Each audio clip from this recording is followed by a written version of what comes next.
We can reveal the Football Writers Association Footballer of the Year, and the winner is Manchester City's Ruben Dias. Obviously, it's a huge privilege. I'm very, very happy. We will get to the same as always. Obviously, I could not have done it without the success of the team. Since I've begun playing football, I've always been most concerned about winning, and almost winning at all costs. Like whatever it needs to happen, who I need to shout to, whatever I need to do to motivate, to bring everyone together, to make everyone around me better, I will do it. I will look for it, and I will learn how to speak to everybody, because to every different person you need to speak in different ways, and obviously I've had my talent and I have to improve my talent along the years, but this was also for me like a 50-50.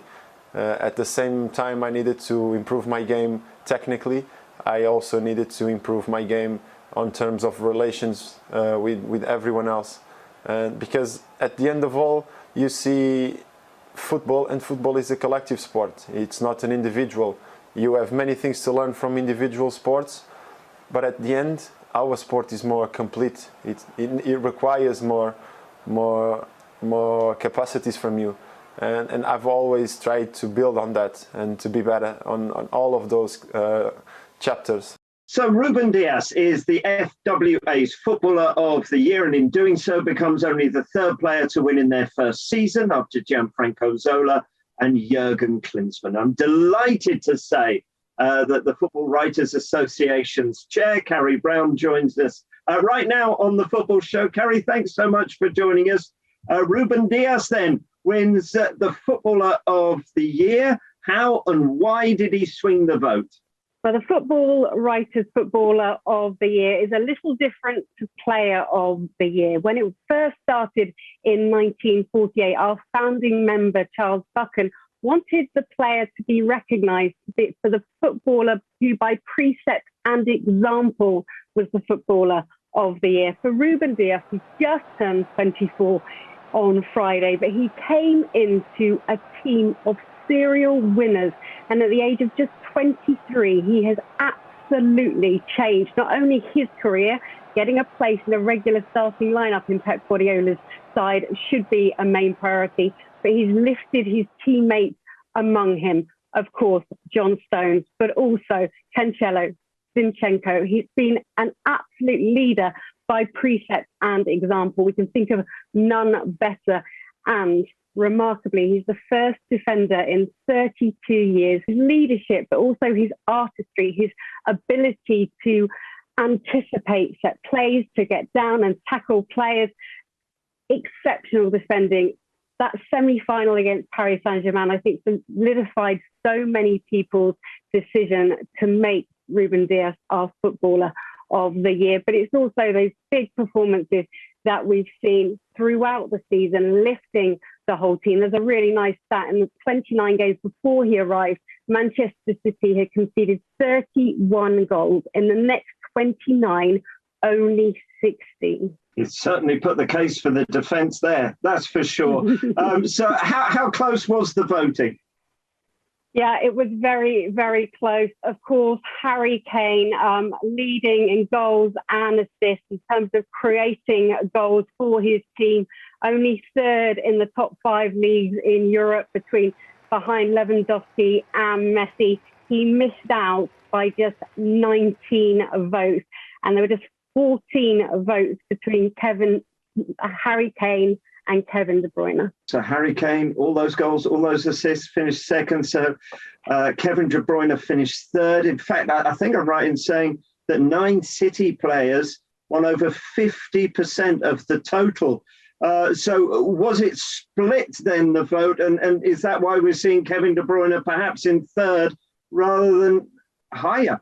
Absolutely why. And there was real concern from Manchester City that they would actually lose out on the vote just because of the quality of the whole side. And you have to say Ruben Dias being able to elevate himself above everyone else at just 23 years of age when they won that title. It is quite extraordinary. I think the situation with both Kevin De Bruyne and Harry Kane is that unfortunately they give so much on the pitch, and with this intensity of games, they have been out injured for a lot of the season. And so sadly, they just, I think even by their own reckoning, would say that they haven't had the glitter. Maybe Harry Kane wouldn't say that, but Kevin De Bruyne, I think, would even say he hasn't had the most glittering of seasons. But I do remember most significantly for me, and why I was so torn in my vote, that match at Stamford Bridge between Chelsea and Manchester City. They just come back from COVID. They were reduced on players.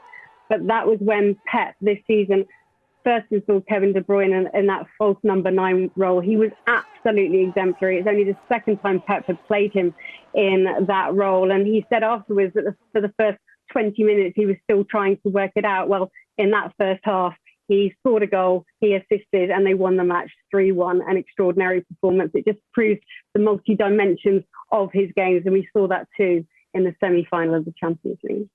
And it also shows how tough it is to win the FWA Footballer of the Year award as well. You can put in a performance like that in a season like that and still end up finishing third. That shows the prestigious nature of this. Now, there were 36 separate players were voted for by members. Who else featured in the voting? The likes of Bruno Fernandes, Cancelo, as you've already said. And then there's some players that people just look beyond the leagues. And Ben Tozer, one of those players at Cheltenham Town, for those long throw-ins, so influential in those games and their incredible FA Cup run and promotion. So it's the far reach of votes that really excites everyone. And I love the fact it can be from the lower leagues too. We have over 700 members. It's one member, one vote. This is not a board or a panel decision. So we get some regional inclusions as well. Carrie, thank you so much for joining us on the Football Show today to announce the Football Writers Association's Footballer of the Year.